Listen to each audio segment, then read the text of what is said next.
चलो ध्यान दो, क्रेडिटर्स हम लोगों को कितना 4,05,000, ये लॉजिक तो समझा सबको, ठीक है। क्रेडिटर्स के बाद और क्या आएगा, टू बिल पेएबल, यस और नो। बिल पेएबल का अमाउंट बोलो कितना अमाउंट है, 90,000, सही है। डिवेंचर्स है कितने के, डिवेंचर्स है 3 लाख, टोटल कर दो सेम आ जाएगा, खत्म। अभी नेक्स्ट वाला एंट्री आएगा settlement of PC, fourth one liquidator of black limited account debit, उनको हम लोग दे रहे हैं इक्विटी शेयर कैपिटल, प्रीमियम के साथ है, इसके लिए 2 सिक्योरिटी प्रीमियम, उसी के साथ 2 प्रेफरेंस शेयर कैपिटल, राइट है। इक्विटी शेयर कैपिटल में अमाउंट कितना आएगा चेक करो please, 15 lakh. Then security premium में कितना आएगा बोलो, 3 lakh, and preference share capital में कितना होगा, 4,50,000। सबका टोटल कितना बन जाएगा, 22,50,000। हो गया settlement of PC of the B limited, black limited. अभी हम लोग करेंगे settlement of PC of white limited, that is liquidator of white limited account debit, yes और नो। इनको हम लोग क्या दे रहे हैं, only equity share capital, no premium. तो अमाउंट आएगा 12,85,000 एंड और 12,85,000। देन समझा कि नहीं समझा, यहाँ तक क्लियर है। अब आता है डिबेंचर्स को सेटल करेंगे। अब डिबेंचर्स को देंगे तो पहले हम लोग ब्लैक के बारे में सोचते हैं। ब्लैक के लिए हम लोगों ने डिबेंचर इशू किया 15% का, तो 14% डिबेंचर्स कैंसिल हो रहा है, इसलिए 14% डिबेंचर अकाउंट से डेबिट, राइट है। 14% डिबेंचर था कितने का चेक करो, 3 लाख का था ब्लैक लिमिटेड में।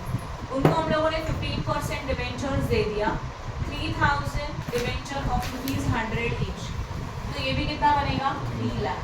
तो 14% कैंसिल हो गए, 15% दिया जाता है, ये लॉजिक समझो। अब हम लोग डिबेंचर्स कैंसिल करेंगे व्हाइट लिमिटेड का। व्हाइट लिमिटेड में डिबेंचर्स थे 14% डिबेंचर अकाउंट डेबिट, उनको हम लोग दे रहे हैं equity share capital, right. Equity share capital कितने का दे रहे हैं चेक करो, 3 लाख का दे रहे हैं, 2 इक्विटी शेयर कैपिटल, 3 लाख का इक्विटी शेयर दिया, तो यहाँ पर रिवाइज वैल्यू आता है पूरा का पूरा 3 लाख का 3 लाख, खत्म। क्योंकि हम लोगों ने ऑलरेडी यहाँ पे रिवाइज वैल्यू कंसिडर किया था, राइट। अब देखो सेकेंड ये वाला entry assets and liability turnover के इस एंट्री में डिबेंचर ऑलरेडी 3 लाख था क्रेडिट, तो ये कैंसिल होने के लिए डेबिट चाहिए, राइट। और अगर हम लोगों ने यहाँ डिबेंचर्स नहीं लिया तो ओनली डेबिट आएगा, माइनस कहाँ से करेंगे, निगेटिव अमाउंट आएगा। इसके लिए हम लोगों को पीसी में डिबेंचर लेना चाहिए, समझा कि नहीं। ओके, तो ये हो गया सेटलमेंट ऑफ डिबेंचर्स। उसके बाद क्या करते हैं हम लोग, कोई एसआर है क्या, statutory reserves, liquidation expenses, debenture वगैरह कुछ नहीं है, खत्म, राइट। एंड इसके बाद बनेगा बैलेंस शीट। आप इसको कर सकते हो, इस सम को सॉल्व, येस और no, any doubt in this. After that, Premier Limited agreed to acquire the business of Modern Auto Limited as on 31st March 2012 and the summarized the balance sheet of the Modern Auto Limited as on that date. Okay, Premier Limited agree है acquire the business of Modern Auto, इसका मतलब this is a case of absorption.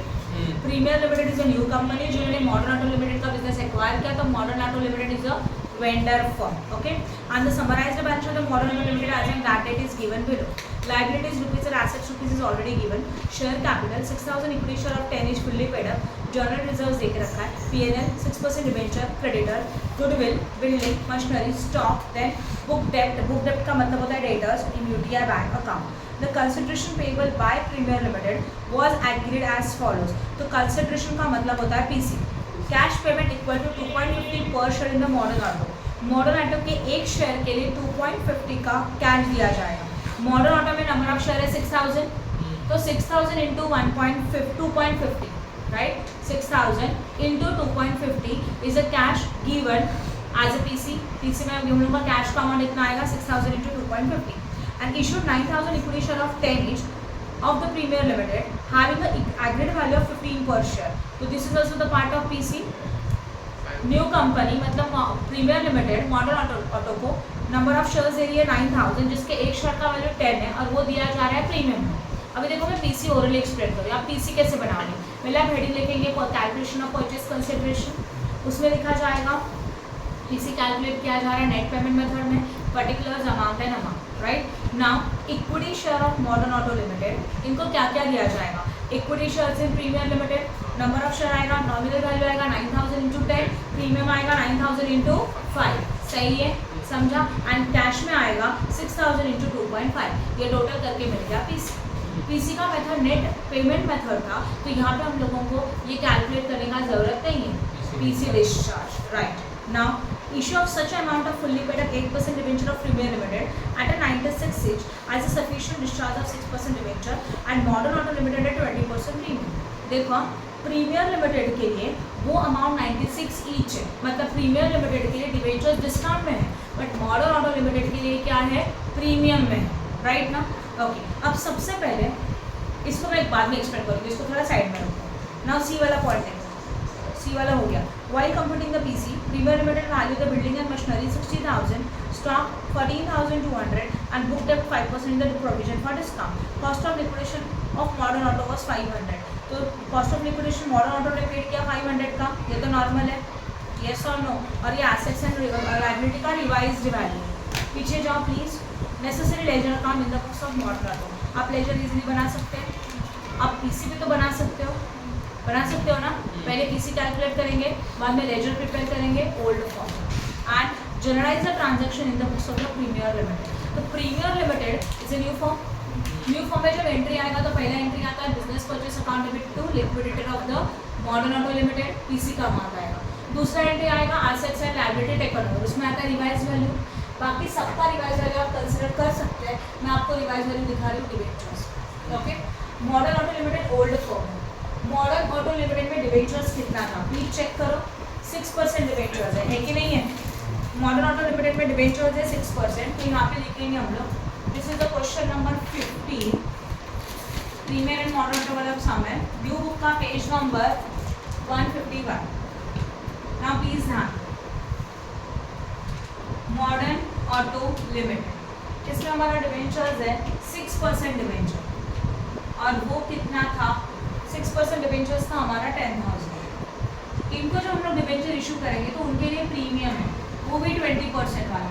20% का premium कितना आएगा, 2,000। 10,000 के ऊपर 2,000 करके देखो प्लीज, 10,000 के ऊपर 20% करके देखो कितना आता है, तो टोटल कितना बन गया, 12,000। बट यही 12,000 न्यू कंपनी में डिस्काउंट है। और क्या बोला गया, issue such amount of fully paid up 8% debenture of premier limited 96 each, और हर एक का वैल्यू कितने का है, 96 का है, बोला है ना क्वेश्चन में। अब ध्यान दो कैसे आएगा इसका कैलकुलेशन। ये जो वैल्यू है उसमें हम लोग इशू कर रहे हैं न्यू डिबेंचर, और न्यू डिबेंचर का जो परसेंटेज है वो है 8%। तो 8% debenture of premier limited at 96 each. तो हम लोगों को चाहिए नंबर ऑफ डिबेंचर्स, वो कैसे निकालेंगे, 12,000 डिवाइडेड बाय 96 करो, 125। ये बस हो गया नंबर ऑफ डिबेंचर। अब जब आप सेकेंड एंट्री पास करेंगे तो उसमें रिवाइज वैल्यू कौन सा आएगा, assets and liability taken over, याद आ रहा है ना, उसमें डिबेंचर का रिवाइज वैल्यू कितना आएगा, 12,000। एंड जब सेटलमेंट ऑफ डिबेंचर्स करेंगे तो एंट्री आएगा 6% डिबेंचर अकाउंट डेबिट, राइट है। डिस्काउंट 96 डिस्काउंट है ना, तो डिस्काउंट में तो आना चाहिए, discount on debenture account also debit. उनके बदले में आप इशू कर रहे हो 8% डिबेंचर, 6% डिबेंचर का वैल्यू डिसाइडेड है 12,000, राइट। 4 रुपीज़ का डिस्काउंट है कि नहीं है, तो 125 हमारे नंबर ऑफ डिबेंचर है इंटू 4, आपको डिस्काउंट मिलेगा 500। कितना आया ओनली, और टोटल कितना आया, हो गया entry. This is the settlement of debenture, समझा। तो आपने जो फाइंड आउट किया वो amount new company, old company के लिए प्रीमियम है, बट वही अमाउंट न्यू कंपनी के लिए क्या है, डिस्काउंट है, क्लियर। और डिस्काउंट में तो एंट्री में डिस्काउंट शो करना चाहिए, समझा कि नहीं समझा, किसी को डाउट है इसमें, गुड। उसके बाद खत्म, बाकी तो इसमें कुछ है नहीं, आप ये सम कर सकते हैं, पॉज करो। नेक्स्ट वाला सम कौन सा, A limited absorb B limited with the effect from A limited absorb B limited. A ने बी को एब्जॉर्ब किया, right. On 31st March 2017, when the summarized balance sheet is given below, A and B, liabilities of A and B, assets of A and B. Equity share of 10 each fully paid up, 11% preference share of 10 each, revaluation reserve, journal reserve, export profit reserve, other statutory reserve, 15% debenture, 10% debenture, sundry creditors. Then land and building, plant and machinery, stock, traders and bill receivable and bank, ये सब कुछ available है। Terms of absorption, A limited will issue 8 equity share for every 5 equity share of B limited. A limited ने issue किया 8 equity share for every 5 shares of B, तो B के 5 share के लिए 8 शेयर दिया जाएगा। नॉमिनल वैल्यू 10 है, issue करे प्रीमियम पे 1 रुपीज़ का प्रीमियम, तो आप पीसी में ये कर सकते हो।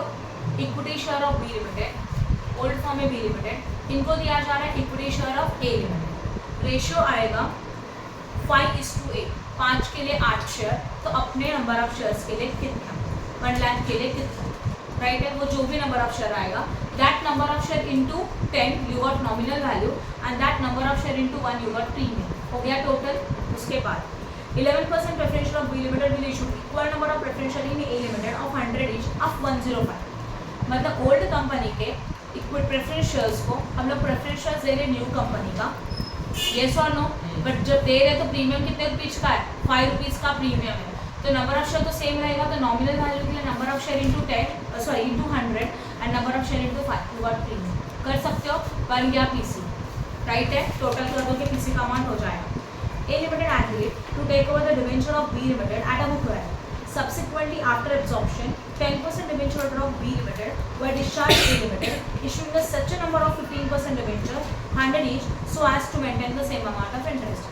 याद आया same amount of interest में क्या करते हैं हम लोग? ओल्ड फॉर्म में डिवेंचर कितना था, चेक करो प्लीज। ओल्ड फॉर्म में डिवेंचर था हमारा 2,40,000 का, था कि नहीं था? अब ध्यान दो, सेम अमाउंट ऑफ इंटरेस्ट वाला लॉजिक में आपको एक्सप्लेन करें। सेम अमाउंट ऑफ इंटरेस्ट में पहले ओल्ड कंपनी का नाम लिखो, उसका डिवेंचर लिखो, उसका इंटरेस्ट निकालना है। This is the question number 70। Old form हमारा बी लिमिटेड है, बी लिमिटेड का जो डिवेंचर है उनका परसेंटेज था 10% डिवेंचर, यस, और उसका अमाउंट है हमारे पास 2,40,000, ये पहला स्टेप होगा। अब इसका कैलकुलेट करो इंटरेस्ट ऑन डिवेंचर, और ये बनेगा 2,40,000 के ऊपर 10% हो जाएगा 24,000। अब जब उन्होंने सेम अमाउंट ऑफ इंटरेस्ट बोला, इसका मतलब न्यू कंपनी इस तरह से डिबेंचर इशू करेगी कि उसके ऊपर वो परसेंटेज कैलकुलेट करेंगे तभी भी 24,000 ही आएगा, ओके। तो न्यू लिमिटेड में भी 24,000 का ही इंटरेस्ट चाहिए, बट न्यू लिमिटेड जो डिबेंचर दे रही है वो कितना परसेंट का डिबेंचर है, 15% का डिबेंचर है ना। तो 24,000 मतलब 15% का इंटरेस्ट है, तो 100 मतलब कितना, समझा? आपको ऐसा नॉमिनल वैल्यू चाहिए, यस, आपको ऐसा नॉमिनल वैल्यू चाहिए जिसके ऊपर 15% निकालेंगे तभी भी 24,000 ही आएगा। कितना आता है क्रॉस मल्टीप्लिकेशन? 1,60,000। इसका मतलब हो गया न्यू कंपनी 15% डिवेंचर इशू करेगी 1,60,000, तो इस 1,60,000 के ऊपर 15% निकालेंगे तभी भी 24,000 आया, जो सेम अमाउंट ऑफ इंटरेस्ट। समझ में आया? और जब इसका आप एंट्री पास करेंगे, सेकेंड वाले एंट्री में रिवाइज वैल्यू आएगा 1,60,000, और जब हम नॉर्मल एंट्री पास करेंगे तो सिंपल एंट्री आएगा 10% debenture account debit to 15% debenture, और अमाउंट आएगा सीधा 1,60,000 as well as what 1,60,000। I hope no doubt in this, समझा? क्लियर हो गया? All assets and liability of B Limited were taken over at a book value except the following, which were evaluated as follows: land and building, patent machinery, stock and debtors and bill receivable and sundry creditor, ये सारे assets का revise value है। Cost of absorption amounting 10,000 was paid by A Limited। 10,000 का absorption का expenses है, absorption मतलब यही liquidation expenses, तो उसको पेड करेंगे तो एंट्री क्या आएगा? Goodwill account debit to bank, बोला था ना मैंने, लिक्विडेशन एक्सपेंसेस पेड कर दो तो goodwill account debit to bank, तो इसका एंट्री आएगा goodwill account debit to bank and this is paid by the new firm, तो ये एंट्री आएगा new company. Then creditor of B limited include 10,000 payable to A limited. याद है, एक का क्रेडिटर तो दूसरे का क्या होता है? डेटर। ये एंट्री किस में आएगा? In the books of old company की, in the books of new company. New entry क्या आएगा बोलो? Creditors account debit to debtors account, क्योंकि क्रेडिटर कैंसिल हो रहा है, अगेंस्ट में डेटर भी कैंसिल हो रहा है। अमाउंट आएगा 10,000। It was decided by the director to set up the goodwill and capital reserve mutually. Obviously goodwill and capital reserve अगर है तो उसको म्यूचुअली सेट कर देंगे, ओके। तो अगर रहेगा तो एंट्री क्या आएगा? देखो एक क्या आएगा, अभी जरा सोल्यूशन में जाओ प्लीज। एंट्रीज में एंट्री नंबर 2 में गुडविल है 2,04,000 का, हाँ है ना। फिर नहीं, आप सॉल्व करेंगे इस सम को, इनका मत देखना, इनका अमाउंट से अपना अमाउंट थोड़ा अलग अलग आएगा, बट इतना याद रखो जब भी गुडविल कैपिटल रिजर्व दोनों आता है, right, in that situation capital reserve को गुडविल के साथ एडजस्ट करना है, तो एंट्री हमेशा यही बनेगा capital reserve account debit to goodwill. And question में मतलब जो आपने सॉल्यूशन सॉल्व किया, जर्नल एंट्री सॉल्व किया, उस जर्नल एंट्री में गुडविल एंड कैपिटल रिजर्व दोनों में से जो लोअर वाला अमाउंट है उतना रिटर्न आउट, समझा मैंने क्या बताया? और एक बार मैं एक्सप्लेन कर लूँ, यहाँ ध्यान दो बुक में, उसमें मत देखना। आप लोग सेकेंड न्यू फॉर्म का एंट्री पास करते हो, राइट ना? न्यू फॉर्म के एंट्री में जहाँ पे भी गुडविल आया आने दो, जहाँ रिजर्व आ रहा है आने दो, उसको कुछ मत करना। जब वो एंड में उसको रिटर्न ऑफ करेंगे तो एंट्री आएगा capital reserve to goodwill. Goodwill को रिटर्न ऑफ करने का यही एंट्री आता है ऑलवेज। एंट्री क्या आएगा? Capital reserve account debit to goodwill, because goodwill is written off मतलब एसेट्स इज गोज आउट। और ये किसमें से रिटर्न ऑफ करते हो? रिजर्व्स में से, तो रिजर्व्स भी कम होगा। अभी अमाउंट कौन सा आएगा? क्वेश्चन के एंट्रीज में जहाँ पे गुडविल है, जहाँ पे कैपिटल रिजर्व है, तो दोनों में से लोअर वाला अमाउंट आएगा। समझ में आया? हमारा सोल्यूशन इनके सोल्यूशन की तरह नहीं होगा, बट एंड में अमाउंट सेम आएगा। क्लियर हो रहा है? तो प्लीज़ ये सम आप आपके मेथड से करो और फिर मुझे बताओ। बॅलन्स शीट हे वाली आहे ना, जे आता बॅलन्स शीटमध्ये जो अमाऊंट दिले ते घेऊन किंवा जनरल एंट्रीमधून मायनस करणार. बैलेंस शीट भी करके बताओ, क्योंकि बैलेंस शीट आपको बताया इनको बताना बात, right? Any doubt in this? Try करो, नहीं आएगा तो मैं बताऊंगी। डिबेंचर्स के एंट्री में कंफ्यूज मत होना, क्योंकि डिबेंचर का एंट्री जो मैंने यहाँ पे किया वही आएगा, उनकी तरह नहीं आएगा। उनके डिबेंचर के एंट्री में कैपिटल रिजर्व है, वो एक ही एंट्री है, ये एक ही एंट्री आएगा डिबेंचर्स का। और वो डिबेंचर रिवाइज वैल्यू आता है ना सेकेंड एंट्री में, assets and liability taken over में डिबेंचर्स का रिवाइज वैल्यू आएगा 1,60,000, राइट? समझा?